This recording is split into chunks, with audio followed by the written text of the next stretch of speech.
অন্য কিছু অপেক্ষা, বাকি সমস্ত কিছু অপেক্ষা এই যে ইচ্ছা শক্তি, যে আমি কি চাই, আমার যে ইচ্ছা, এটা হচ্ছে সবচেয়ে আসল জিনিস। এই ইচ্ছা শক্তি যদি আমার সম্পূর্ণ বিশুদ্ধ হয় বা পিওর হয়, তাহলে এটা জগৎকে তোলপাড় করে দিতে পারে। Swamiji is an glaring example, যিনি অ্যাট দ্য এজ অফ 39 তিনি সারাটা পৃথিবীকে তোলপাড় করে চলে গেলেন।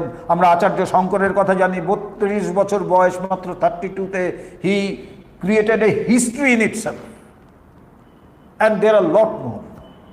আর একদিকে আছে a long life, 70, 80, 90, 100, nobody will know who you were, where did you come from, why did you come, you will just pass away. কিছুদিন পরে একটা ফটো থাকবে, কয়েক বছর পর ওই ফটোটাও সরে যাবে, it will be replaced. The choice is ours.